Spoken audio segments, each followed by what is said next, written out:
പ്രതീക്ഷ എക്സിബിഷനിൽ മറ്റൊരു സ്റ്റാളിൽ വന്നതാണ്. അപ്പോൾ നമ്മളെ സ്ഥിരം പ്രോഗ്രാമാണ് കൃഷി ചോദ്യം ചോദിക്കുക. ആ ചോദ്യത്തിന് വേണ്ടി വന്നതാണ്. നമുക്ക് ആ സ്റ്റാളിലുള്ള മാഡത്തിന്റെ പേര്? എന്റെ പേര് ലീല മേനോൻ എന്നാണ്. ഞാൻ പാലക്കാട് തന്നെയാണ്. ജോലി കേന്ദ്രീയ വിദ്യാലയത്തിലെ ടീച്ചറായിരുന്നു. 2012 റിട്ടയർ ചെയ്തു. ആദ്യം പല സ്ഥലത്തുമായിരുന്നു, നോർത്തിലൊക്കെ ആയിരുന്നു. പിന്നെ ഫൈനലി റിട്ടയർ ആവുന്ന സമയത്തേക്ക് ഇപ്പൊ റിട്ടയർമെന്റ് ജീവിതം ആനന്ദകരമാക്കുന്നു. എന്താ ഇപ്പൊ വളരെ ആനന്ദകരമാക്കുന്ന 2-3 കാര്യങ്ങളുണ്ട്.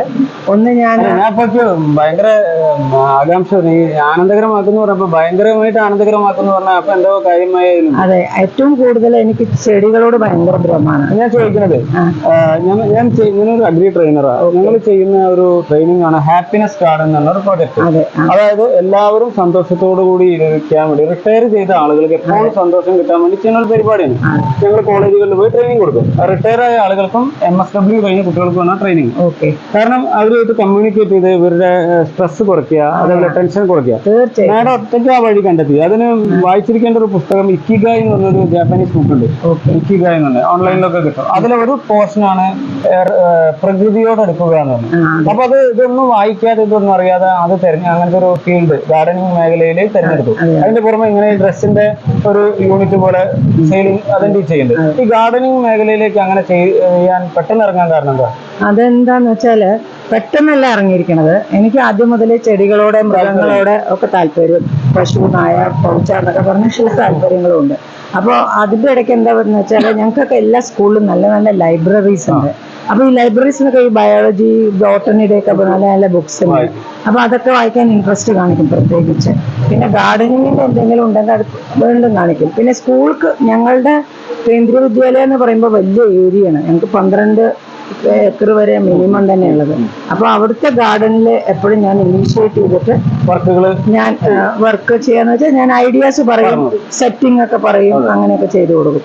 അപ്പൊ പിന്നെ ഞാൻ റിട്ടയർ ആയപ്പോൾ വിചാരിച്ചു എന്റെ വീട് റിട്ടയർ ആയ എല്ലാവരും ഒന്ന് വീട്ടിൽ ഒതുങ്ങി ഒന്ന് റെസ്റ്റ് എടുക്കാൻ തന്നെ പകരം വീണ്ടും നോർമൽ ലൈഫ്, അതായത് റിട്ടയർ ആവുന്നതിന്റെ മുന്നത്തെ ലൈഫിനേക്കാൾ ഡബിൾ, അതായത് 200% ആക്റ്റീവായിട്ട് വീണ്ടും ലൈവായിട്ട് ഈ ഗാർഡനിങ്ങിലൂടെ പോയാൽ എന്ത് മെച്ചം കിട്ടും തോന്നിയിട്ടാണ് ഏറ്റവും നല്ലത് ഗാർഡനിങ്ങിലൂടെയാണ്. ഞാൻ എന്താ പറയണ വെച്ചാല് ഇത് റിട്ടയറിംഗ് അല്ല, ഇത് റീടയറിംഗ് ആണ്. അതെ, അതാണ് വീണ്ടും പാളത്തിൽ ഞാൻ എന്നെ റീടയറിംഗ് ആണ് ചെയ്തത്. റീടയറിംഗ് പറഞ്ഞു. അപ്പൊ പഴയതായ സ്പീഡിൽ പോയിരുന്നതിനേക്കാൾ ഡബിൾ സ്പീഡിൽ പോകാൻ സാധിക്കുന്നു. അത് മാത്രല്ല, എന്റെ സ്കൂൾ റൊട്ടീൻ പറഞ്ഞാൽ രാവിലെ നമ്മൾ 7 മണിക്ക് പുറപ്പെട്ട് പോകണം. അതിന് മുമ്പ് വീട്ടിലെ കുക്കിങ് കാര്യങ്ങളൊക്കെ തീർക്കണം. വൈകുന്നേരം വന്നു കഴിഞ്ഞാലും ഉത്തരവാദിത്തങ്ങളുണ്ട്, ഹസ്ബൻഡ്, കുട്ടികളെ എന്നൊക്കെയുള്ള ഉത്തരവാദിത്തങ്ങളുണ്ട്. അപ്പൊ ആ ഒരു റൊട്ടീൻ ലൈഫായിരുന്നു. പക്ഷെ റിട്ടയർ ചെയ്തപ്പോൾ എന്ത് പറ്റിയെന്നറിയോ, എനിക്ക് വേറെ പല കാര്യം, എന്റെ ബക്കറ്റ് ലിസ്റ്റിൽ ചില കാര്യങ്ങളുണ്ട്, അതൊക്കെ നടത്താൻ വേണ്ടി എനിക്ക് സമയം കണ്ടെത്താൻ സാധിച്ചു. അതിലൊന്നാമത്തെ കാര്യം ഈ പറഞ്ഞ പോലെ ഗാർഡനിങ്. അത് എന്റെ വീട്ടില് എന്റെ മുറ്റത്ത് ചെയ്തു. ആദ്യം പച്ചക്കറി നല്ല രീതിയിൽ ചെയ്യാൻ മറ്റുള്ള സ്റ്റാഫ് അല്ലെങ്കിൽ നിങ്ങളുടെ കൊളീഗ്സ് ഇവരൊക്കെ അല്ലെങ്കിൽ നെയ്ബേഴ്സ് ഇവരൊക്കെ കാണുമ്പോൾ നിങ്ങളുടെ റിട്ടയർമെന്റ് ലൈഫിനെ കുറിച്ചാണോ ചോദിക്കുക, ഈ ഗാർഡനിങ്ങിനെ കുറിച്ചാണോ കൂടുതൽ? അല്ല, എല്ലാവർക്കും ഗാർഡൻ നല്ല ഭംഗിയുണ്ട്, എപ്പോഴും പറയുന്ന ഒരു കാര്യമാണ്. ഈ റിട്ടയർമെന്റ് കഴിഞ്ഞ ആൾക്കാരായിരിക്കും ഇപ്പൊ വയ്യ വീട്ടിൽ നിന്ന് വെറുത്തോന്നത് മടി പിടിച്ചോന്ന് ചോദിക്കുന്നതിന് പകരം ചിന്ത മൊത്തം മാറിയിട്ട് ഒരു ഹോർട്ടിക്കൾച്ചർ തെറാപ്പി സിസ്റ്റത്തിലൂടെ തന്നെ മുന്നോട്ട് പോവുക.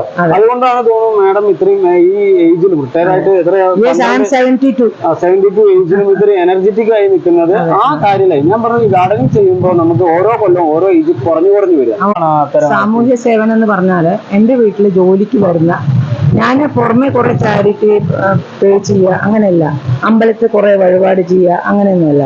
എന്റെ ചാരിറ്റി എങ്ങനെയാന്ന് വെച്ചാൽ എന്റെ വീട്ടിൽ ജോലിക്ക് വരുന്നവര്, അതായത് അവർ അർഹിക്കുന്നവരാണ് എന്ന് കാണാം.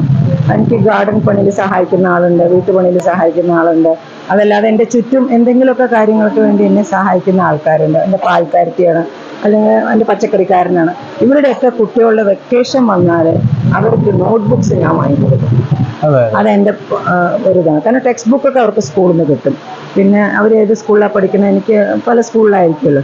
അപ്പോൾ നോട്ട്ബുക്സ് അവരുടെ റിക്വയർമെൻറ്റ് എത്രയെന്ന് ചോദിച്ചിട്ട് ഞാനത് ഒന്ന് അടിച്ച് ചെയ്യും. പിന്നെ ഈ പറഞ്ഞ പോലെ ഈ സാരിയിലൊക്കെ എനിക്ക് ഒരുപാട് ഇടയ്ക്കിടയ്ക്ക് ഡിസ്കൗണ്ട്, അങ്ങനെ ചിലവർ വന്നിട്ട് പറയും ഡിസ്കൗണ്ട് സെയിലിൽ സാരീസ് ഉണ്ടെങ്കിൽ ഞങ്ങൾക്ക് ചാരിറ്റി ചെയ്യാനാണ്, കൊടുക്കാനാണ്. അപ്പോൾ ഇതൊന്നും ഞാൻ ഒരു വർഷമൊക്കെ കഴിഞ്ഞാൽ ഇതൊന്നും കുറെ കഴിഞ്ഞു പോകും. ഒരുപാട് വരുമാനം എന്നുള്ളതല്ല എന്റെ ഉദ്ദേശം, എന്റെ എൻഗേജ്മെന്റ് എന്നുള്ളതാണ് എന്റെ ഉദ്ദേശം. എന്റെ അമ്മയും 75 വയസ്സ് കഴിഞ്ഞു, ഇപ്പോഴും എനർജറ്റിക് ആയിട്ട് പോകുന്നു. എനിക്ക് തോന്നുന്നു എന്റെ അമ്മയുടെ പേര് ലീല എന്നാണ്. ഇപ്പൊ തന്നെ എന്നെ വിളിച്ച ലീല റൈമൺസ് എന്നാണ്, അവരും ലീല. ഈ ലീലമാർക്കൊക്കെ ഈ ഗാർഡനിങ്ങിനോട് ഒരു പ്രത്യേക ഇതുള്ള പോലെ നല്ലൊരു വ്യക്തിയാണ്. ഞാൻ ഈ പേപ്പറിൽ ചരമക്കുറിപ്പ് കാണുമ്പോൾ ലീല എന്ന് പേരുള്ളവരെ നോക്കുമ്പോൾ മുഖത്തിൽ പ്രത്യേക ചൈതന്യം കാണാറുണ്ട്. അപ്പൊ ഞാൻ വിചാരിക്കും ലീല നല്ലൊരു പേരാണ്. ഞാൻ വളരെ ഹാപ്പി എന്റെ പേര് ലീല എന്നായത്. എനിക്ക് തോന്നുന്ന കാര്യം ഇതാണ്, ഏറ്റവും എനർജറ്റിക് ആയിട്ട് പോകാൻ ഈ ഗാർഡനിങ്ങിലൂടെ സാധിക്കുന്നത് കൊണ്ടാണ് നമുക്ക് അസുഖങ്ങളൊക്കെ കുറഞ്ഞുകൊണ്ട് നിൽക്കുന്നത്. ഞാൻ സാറിന് എന്റെ ഗാർഡനിങ്ങിന്റെ തീർച്ചയായിട്ടും നമ്മളൊരു ദിവസം ഇവരുടെ വീട്ടിൽ പോയിട്ട് ഞാൻ ധാരാളം എംബലിഷ്മെന്റ് ഒക്കെ ചെയ്യും. ബുദ്ധനെ വെച്ചിട്ട് അയാൾക്ക് ചുറ്റും പലതും എന്റെ ഗാർഡനിൽ ഇല്ലാത്ത പക്ഷികളുടെയും മൃഗങ്ങളുടെയും രൂപങ്ങളില്ല. കുട്ടികൾ ആരെങ്കിലും എന്റെ വീട്ടിൽ വന്ന് അവരുടെ ടൈം പാസ് ഞാൻ പറയും പോയി ഗാർഡനിൽ പോയി നോക്കാം. അതായത് പക്ഷിച്ച റിയൽ പക്ഷിയല്ല, മറ്റേ ടോയ്സ് പോലെ പക്ഷി എത്രയുണ്ട്, കുട്ടികൾ എത്രയുണ്ട്, വയസ്സന്മാർ എത്രയുണ്ട് ഒക്കെ നോക്കിയിട്ട് എണ്ണീറ്റ് കൊണ്ടുവരാൻ പറയും. അപ്പൊ ഞങ്ങള് വർത്താനം പറഞ്ഞിരിക്കുമ്പോൾ വയസ്സന്മാര് കുട്ടികൾ അതൊക്കെ നോക്കി വന്നു. അതൊരു അനുഭവമാണ് കുട്ടികൾ. അപ്പൊ നമ്മള് നല്ലൊരു വ്യക്തിയെ പരിചയപ്പെട്ടു, അത് അവരുടെ ഡീറ്റെയിലും കിട്ടി. ഞാൻ ചോദ്യം ചോദിക്കണ്ടേ, കാരണം ഇത് നന്നായി കൃഷിയും ചെടികളും പരിപാലിക്കുന്ന ഒരാളാണ്. അപ്പൊ നമ്മൾ ചെറിയൊരു പാക്കറ്റ് വിത്താണ് അവർക്ക് സമ്മാനം കൊടുക്കുന്നത്.